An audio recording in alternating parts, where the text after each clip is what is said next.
Now, I want to say a word about sexual passions. और अब मैं आपको एक शब्द कहना चाहूंगा लैंगिक या सेक्सुअल उमंग या पैशन के विषय में। I believe God has given us sexual desire in our body. It's a very good desire.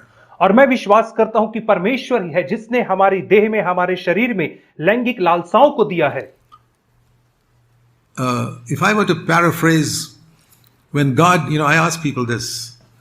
It's not just humorous, but it's to help. A lot of people have got a crazy idea about sex. It's something evil.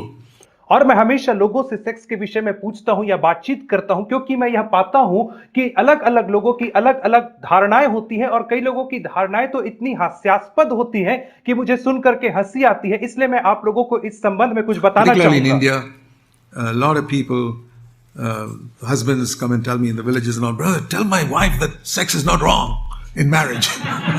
और भारत देश में विशेषकर जब मैं गांवों में जाता हूं तो भाई लोग आकर के मुझसे विनती करते हैं कि भाई कृपा करके आप मेरी पत्नी को समझाएं कि विवाह में सेक्स जो है वो गलत नहीं माना जाता है। It's not wrong for a married couple to have sex.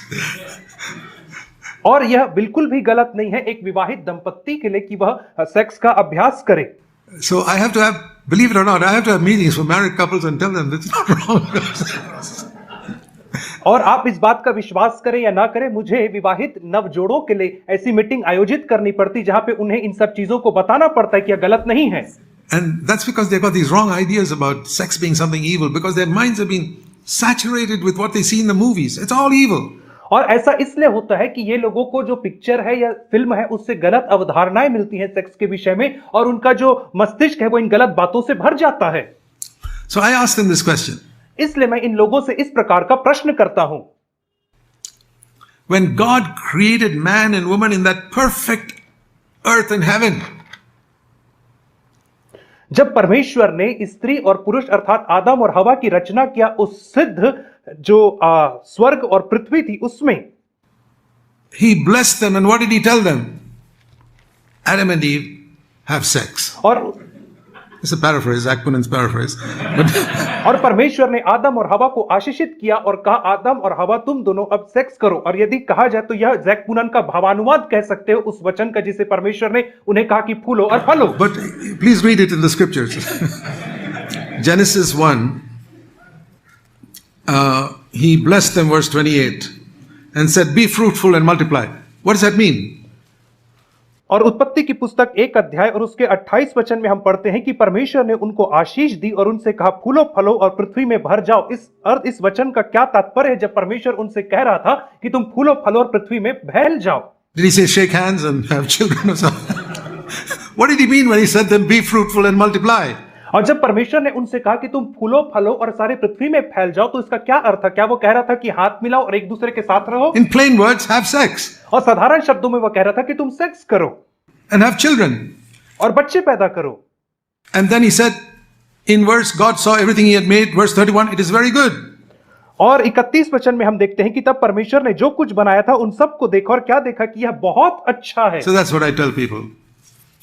Husbands and wives, God said, God blessed Adam and Eve and said, have sex, have children. And He says to you who are married, have sex and have children, and it is very good. और इसलिए परमेश्वर ने विवाहित दंपत्ति को अर्थात आदम और हवा को कहा कि तुम फूलो फलो अर्थात सेक्स करो। वैसे ही आज परमेश्वर और मैं भी कह रहा हूं हर एक विवाहित दंपत्ति को कि आप इसको अभ्यास कर सकते हो अपने जीवन में केवल तभी जब आपका विवाह हो चुका है, उसी के अधीनता में। Genesis 1:31. उत्पत्ति 1:31 के अनुसार। But if you're outside marriage, it's not only bad, it's evil. परंतु यदि यह विवाह के बाहर किया जाता है तो यह न केवल बुरा है परंतु यह एक दुष्टता है, एक बुराई है। It's demonic. It's of the devil. और यह शैतानी है एवं शैतान की ओर से है। It's two extremes. That's what sex is. और यह दोनों अलग अलग किनारे हैं, दोनों अलग अलग चरमपंथी हैं जिसे आप कह सकते हो। So that's why before we are married, we have to discipline ourselves in this area. और इसीलिए इससे पहले कि हमारा विवाह हो हमें अपने आप को इन क्षेत्रों में अनुशासित करने की आवश्यकता है। It's an area where we have to fight as young men. और यह एक ऐसा क्षेत्र है जहां पे एक जवान लड़के होने के नाते हमें इसमें युद्ध करना ही है। Fight and overcome. और इससे लड़ करके हमें इसके ऊपर फतह विजय पाना है। There's only one way. We have to battle in it. It begins in our thoughts, and it begins in a disciplined way of life, in what we read and what we watch. और हमें अपने आप को अनुशासित करना है, और इसकी शुरुआत होती है कि हम किन चीजों को पढ़ते हैं और हम किन चीजों को सुनते हैं या हम किन चीजों को देखने की ओर आकर्षित होते हैं, वह हम अपने आप को अनुशासित करना है। We have to be very, very disciplined with our eyes and our thoughts, and no one gets it perfectly from day one. और हमें अपनी आंखों को लेकर के और अपने विचारों के क्षेत्र में अपने आप को बहुत ही ज्यादा अनुशासित करना है, और कोई भी व्यक्ति इसे पहले ही दिन से इन सारे क्षेत्रों में सिद्ध नहीं हो जाता है। All persons who got victory over sin started with a defeated life. और हर व्यक्ति जिसने पाप के ऊपर फतह पाया था, उसकी शुरुआत वह एक पराजित जीवन से ही करता But है। they were determined to get victory because they read in Romans 6:14, sin will not be your master. लेकिन उन लोगों ने यह ठान लिया था कि वो विजय को प्राप्त करके ही रहेंगे, क्योंकि उन्होंने रोमियो की पत्री 6:14 में पढ़ा था कि पाप तुम्हारे ऊपर प्रभुता नहीं कर सकता है। And there are many people for whom sexual sin is a master. और बहुत सारे लोग आज भी ऐसे पाए जाते हैं जिनके ऊपर यह जो सेक्सुअल पाप है, यह जो लैंगिक पाप है, उनका स्वामी है और उनके ऊपर आज भी प्रभुता करता है। They stimulate themselves to enjoy sexual pleasure before getting married. और वे अपने आप को उत्तेजित करते हैं ताकि वे सेक्सुअल सुख विलासता का अनुभव कर सके। विवाह के पहले ही लोग अपने आप को ऐसा करते हैं। And that's why Jesus said, Jesus was very dignified in the way he spoke about it. और इसीलिए यीशु मसीह ने कहा, और जब यीशु मसीह ने इन चीजों के विषय में बातचीत किया तो उसने बहुत ही गरिमामय तरीके से इन सब चीजों के विषय में बातचीत किया। But see what he says in Matthew chapter 5 about sexual sin. और देखिए कि मत्ती रचित सुसमाचार 5 अध्याय में यीशु मसीह इस लैंगिक अर्थात सेक्सुअल पाप के विषय में क्या सलाह दे रहे हैं या क्या कह रहे हैं। Verse 28, and this applies to married or unmarried men rather, especially for men. और 28 वचन को देखेंगे, और यह जो बात है वो विवाहित एवं अविवाहित दोनों ही पुरुषों के ऊपर लागू होती है। Matthew 5:28, it's only for men. और मत्ती 5:28 वचन केवल पुरुषों के लिए है। I say to you, everyone, every young man, listen to this, who looks at a woman, there's nothing wrong in that, with lust for her. परंतु मैं तुमसे कहता हूं कि जो कोई किसी स्त्री पर, हर जवान पुरुष जो किसी स्त्री पर कुदृष्टि डाले, वह अपने मन में उससे व्यभिचार कर चुका। मत्ती 5:28, उसमें कुछ गलत नहीं है देखना, लेकिन That कुदृष्टि। means you lust after her body or her bodily shape and want to see her naked or imagine that you're stripping off her clothes. और उसका अर्थ यह है कि आप उसे नग्न अवस्था में देखना चाहते हैं, या आप ऐसी कल्पना कर रहे हैं कि आप उसे ले जाकर के उसके कपड़ों को उतार रहे हैं। यह है एक स्त्री के ऊपर कुदृष्टि डालने का अर्थ। I've already committed adultery with her in your heart. तो उस व्यक्ति ने उसके संग अपने हृदय में पहले ही व्यभिचार कर चुका है। And there are two ways you can do it. One is with your eyes, verse 29. और दो तरीका है जिसके माध्यम से आप ऐसा कर सकते हैं। पहला है अपनी आंखों के माध्यम से, जैसा 29 वचन में हम पढ़ते हैं, And the other is with your hand, verse 30. और 30 वचन के अनुसार आप अपनी हाथों के माध्यम से ऐसा कर सकते हो। Jesus was very plain, without going into details. और यीशु मसीह ने बिना ज्यादा डिटेल में जाए बहुत ही स्पष्ट रीति से इसे कह दिया। Don't sin when you lust after a woman with your eyes or your hands. और जब कभी तुम एक स्त्री की अभिलाषा करो तो तुम अपने आंख से और अपने हाथ से पाप ना करना। And that's where we need to discipline ourselves and say, Lord, I want to win this battle before I get married. और यही वह क्षेत्र है जहां पे हमें अपने आप को अनुशासित करने की आवश्यकता, और प्रभु से कहना है कि प्रभु जी, मैं इस क्षेत्र में जय पाना चाहता हूं विवाह के पहले। Second best is to overcome it by getting married, to avoid fornication. I have a wife. और दूसरा श्रेष्ठ बात यह है कि हम विवाह कर लें जिसके माध्यम से हम व्यभिचार करने से या व्यभिचार में पड़ने से बच जाएं। But think of the example of Jesus, who was tempted exactly like you and me in the sexual area. लेकिन आप यीशु मसीह के उदाहरण की ओर देखें या उसके उदाहरण की ओर सोचें जो हर एक बातों में सेक्सुअल क्षेत्र में हमारे समान परखा गया था। No less. If he was tempted less than us, then he was not tempted like us. और वह हमसे कम नहीं परखा गया। यदि वह हमसे कम परखा जाता तो वह हमारे समान कभी He नहीं बन cannot be my सकता। forerunner. तब वह मेरे आगे दौड़ने वाला कभी नहीं बन I सकता want to था। say to all of you young men, Jesus had the same passions in you that you have when he was 14, 15, 16, 17, all the way to 33 and a half. और मैं आप सब जवान लड़कों से यह कहना चाहता हूं कि यीशु मसीह के अंदर भी यही जोश, यही उमंग था जब वो 15, 16, 17, 18, 19, 20 और 30 साल तक का था। उसके अंदर भी यही जोश था सेक्स को लेकर के। Never sinned once. लेकिन उसने कभी भी एक बार भी पाप नहीं किया। And the Apostle Paul, who was defeated by lust for years, even as a Jewish person, और हम प्रेरित पौलुस के विषय में भी पढ़ते हैं, जो एक यहूदी पुरुष होने के नाते भी अनेक वर्षों तक इसी अभिलाषा में बार बार पराजित था। see what he says in Romans chapter 7. और देखिए कि वो रोमियो की पत्री 7 अध्याय में क्या कहता है।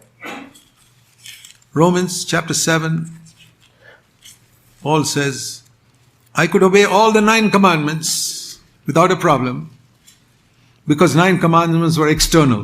रोमियो की पत्री उसके 7 अध्याय में पौलुस कहता है कि मैं जो 10 आज्ञा थी उसमें से 9 आज्ञा को बिल्कुल बेझिझक मैं पूरा मान पा रहा था, क्योंकि जो 9 आज्ञा थी 10 आज्ञा में की वह सब बाहरी थी, इसलिए मैं उन्हें मान पा रहा था। All external. Don't bow down to idols. Don't honor your father and mother. Don't keep the Sabbath. Don't steal. Don't commit adultery. Don't murder, etc. और वो जो भी आज्ञाएं थे कि अपने माता पिता का आदर करना, चोरी ना करना और व्यभिचार ना करना, हत्या ना करना, यह सारी जो आज्ञा थी, और सबत दिन को पवित्र मानना, यह सारी आज्ञा। But when it came to the 10th commandment, Romans chapter 7 verse 7, और रोमियो 7 के 7 में हम पढ़ते हैं, जब 10वें आज्ञा के विषय में वो कहता है, the law said, you shall not covet. You shall not, in the margin says, you shall not lust. और व्यवस्था ने कहा कि तू लालच मत कर, और मेरे मार्जिन में कहता है कि तू किसी के प्रति अभिलाषा मत कर, किसी के पीछे कमातुर After ना your हो। neighbor's wife or your neighbor's daughter. और अपने पड़ोसी की पत्नी या पड़ोसी की बेटी की तू अभिलाषा मत कर, लालसा And by मत the कर। way, every girl who walks down the road is your neighbor's daughter. और हर दूसरी लड़की जो आपके घर के सामने से गुजरती है वह आपकी पड़ोसी की You बेटी shall है। not lust after, basically, you shall not lust after any woman.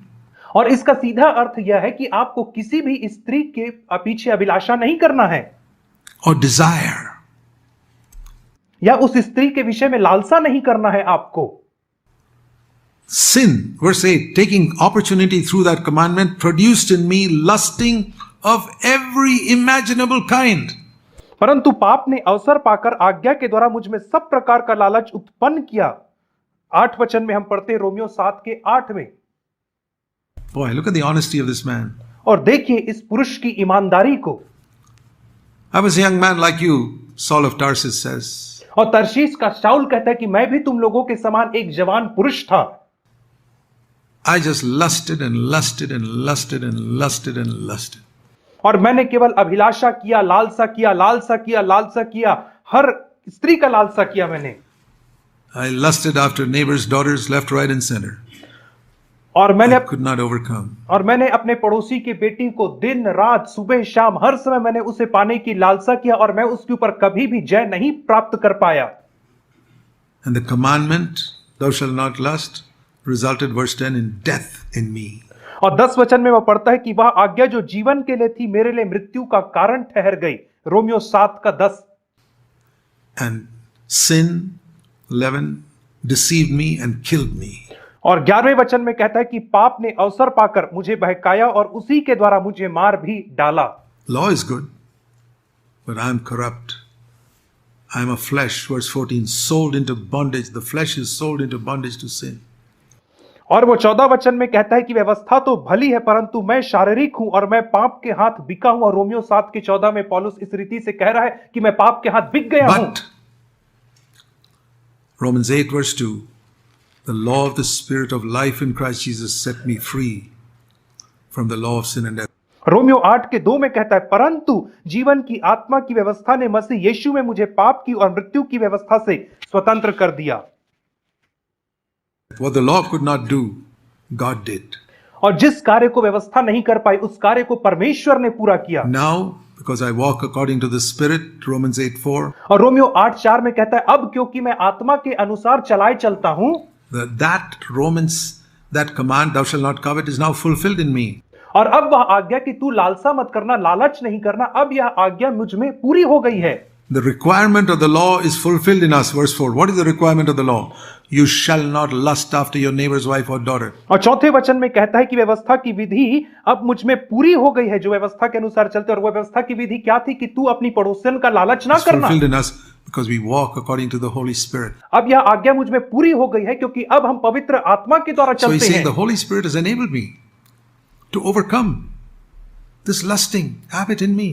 और वह यह कहना चाह रहा है कि पवित्र आत्मा ने मेरी सहायता किया है कि मैं इस अभिलाषा और लालसा करने की आदत के ऊपर जय को प्राप्त कर पाया। He says, boy, I lusted more than you guys, but the Holy Spirit delivered me. What a testimony. और वो कह रहा है, हे लड़कों, मैंने तुमसे अधिक बढ़ करके लालसा और अभिलाषा किया, लेकिन पवित्र आत्मा ने मेरी सहायता की जय पाने में।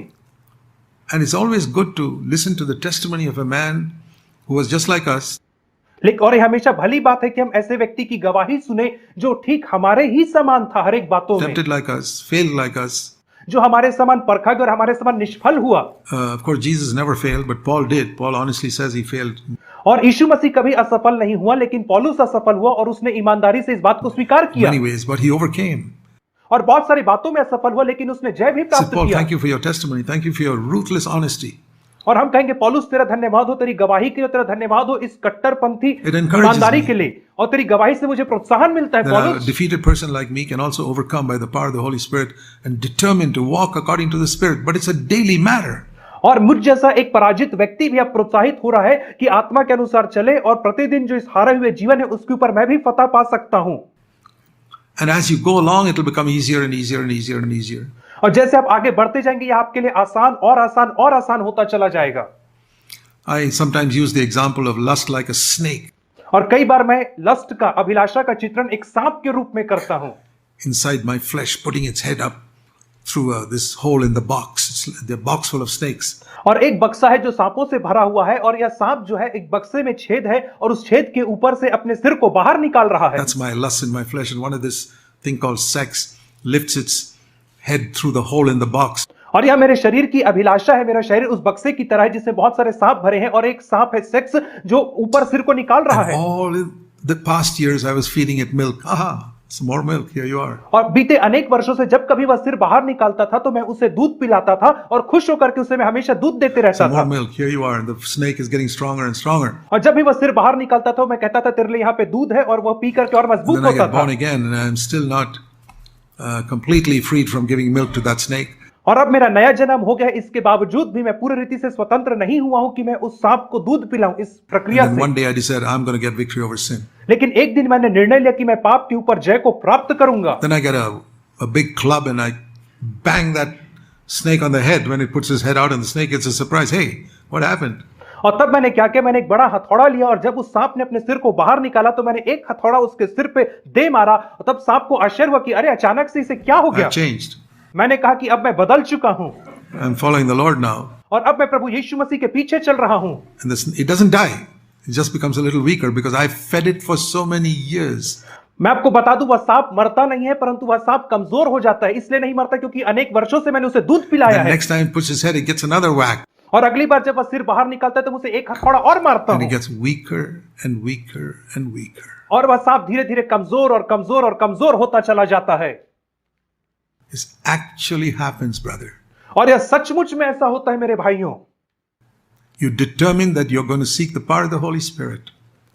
And you're going to overcome your thoughts. You're going to overcome your desires, passions.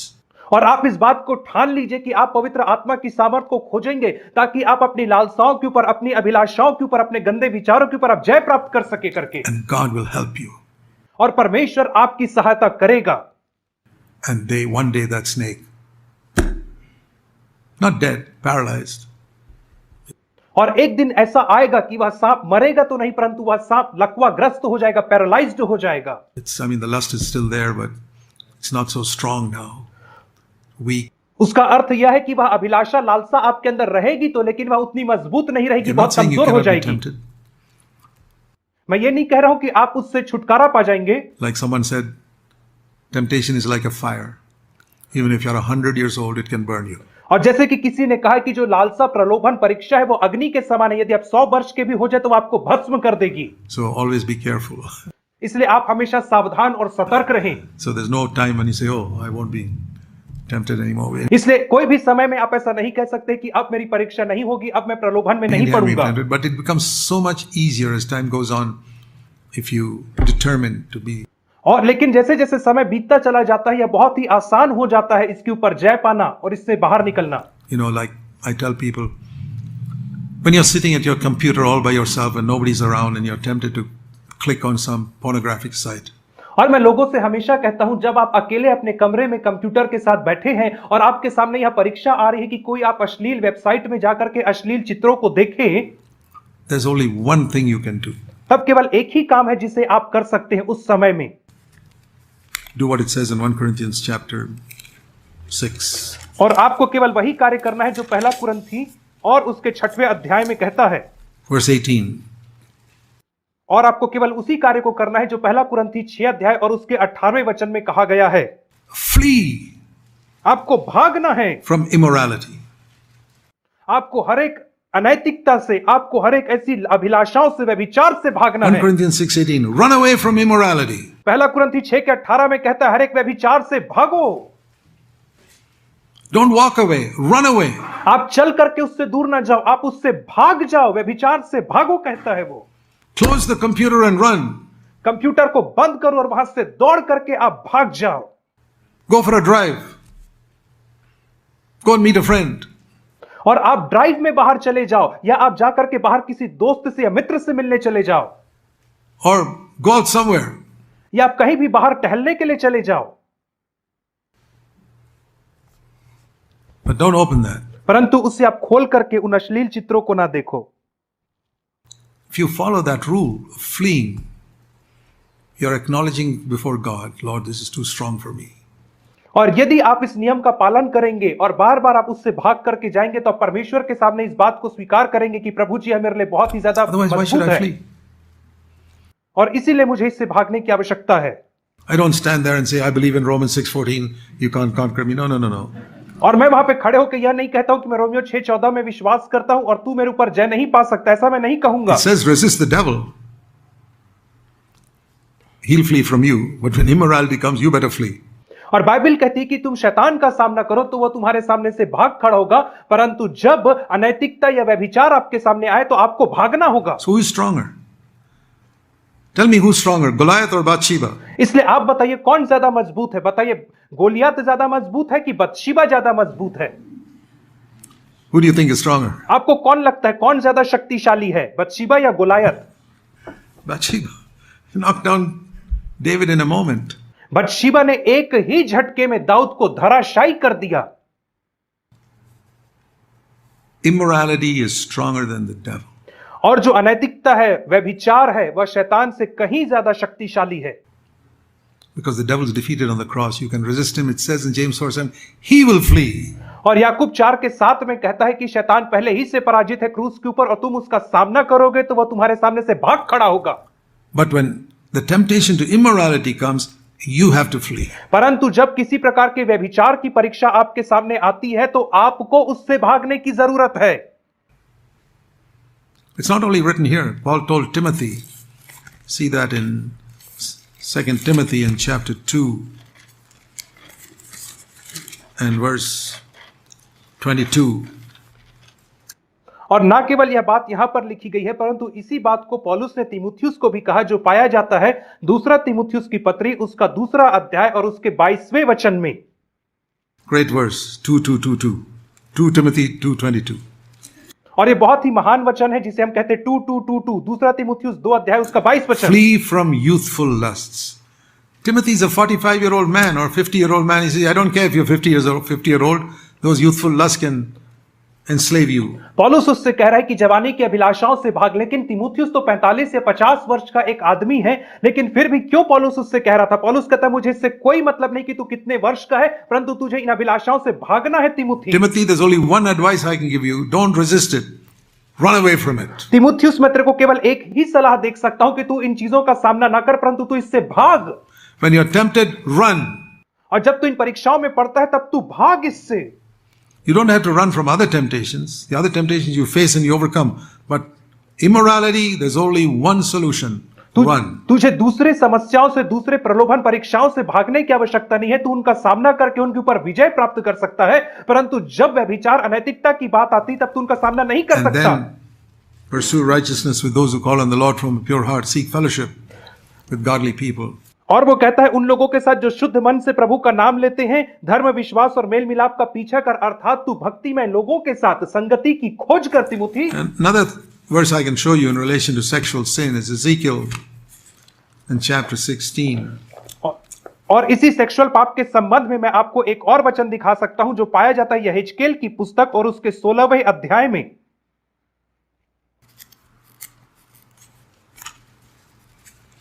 Ezekiel 16 and verse is talking about Sodom, and we all know that Sodom was known for not just sexual sin but a lot of perverted sexual sin. और यहाँ पे 16वां अध्याय में हम देखते हैं 49 वचन में कि यह सदोम के विषय में कह रहा है, और हम सब जानते हैं कि सदोम सेक्सुअल या लैंगिक पापों के लिए प्रसिद्ध था। ना केवल लैंगिक पापों के लिए परंतु अप्राकृतिक लैंगिक पापों के लिए सदोम जाना एवं पहचाना जाता था। It says that in Genesis chapter 18. और इन सब बातों को जो सदोम के विषय में लिखी गई है, इन्हें हम उत्पत्ति की पुस्तक 18वें अध्याय में पढ़ते हैं। And why was Sodom? How did Sodom fall into this terrible situation of being full of perverted, immoral people? और क्या कारण था कि यह जो सदोम शहर था इतने ज्यादा घृणित से घृणित लैंगिक पाप में गिर गया था कि जो उसके लोग थे इतने ज्यादा भ्रष्ट हो गए थे कि वे अप्राकृतिक चीजों को अभ्यास करने लगे थे। Ezekiel 16 verse 48 यहेजकेल नबी की पुस्तक उसका 16वां अध्याय और उसका 48वां वचन बताता है, talks about Sodom and your sister Sodom. He's referring to Israel like Sodom. और यहाँ पे वो कहता है तेरी बहन सदोम, यहाँ पे वो इसराइल को कह रहा है कि तेरी बहन सदोम है, उसके विषय में कह रहा है। Verse 49, Ezekiel 16:49. और यहेजकेल 16 के 49 वचन में हम देखते हैं, And this was the guilt of your sister Sodom, not sexual sin first of all. और वो कहता है कि तेरी बहन सदोम का अधर्म यह था, और वह सेक्सुअल पाप नहीं था सबसे पहले। It ended up in perverted sexual sin, but where did it begin? और उसका जो अंत था वह भ्रष्टता वाले अप्राकृतिक व्यभिचार में हुआ, परंतु उसकी शुरुआत कहां से हुई थी? Arrogance. उसकी शुरुआत घमंड से हुई थी। You know, sexual sin begins with pride क्या आप जानते हैं कि जो सेक्सुअल पाप है उसकी शुरुआत घमंड, अहंकार से होती है, and arrogance. और अहंकार से होती है उसकी शुरुआत। And you don't judge that pride and arrogance that you see in yourself. और जिस अभिमान को और जिस घमंड को आप अपने अंदर देखते हैं, यदि आप उसको जांचते नहीं हैं Second, तो। abundant food. और दूसरा हम पढ़ते हैं कि बहुतायत का भोजन था उनके पास। You know, gluttony. We call it gluttony today. और आज हम इसे कहते हैं पेटूपन।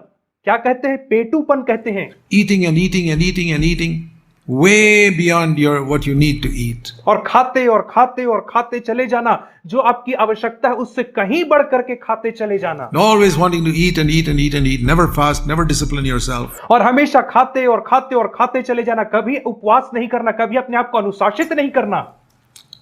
And third, sleeping and sleeping and sleeping and sleeping. और तीसरी बात है सोते और सोते और सोते रहना, हमेशा सोते रहना, हमेशा आराम करते रहना। An easy lifestyle. और एक आराम का जीवन शैली को अपना लेना। Not working hard in whatever you're supposed to do. और जो भी कार्य आपको करना है उसमें कठोर परिश्रम का ना करना। Careless ease, third. और तीसरी बात कहती है कि लापरवाह पूर्वक आराम। And fourth, not considerate of poor people. और चौथी बात कहता है कि कंगालों की, गरीबों की सुधि ना लेना। Selfish with your money. और अपने पैसे को लेकर के स्वार्थी बने रहना। What is the final result?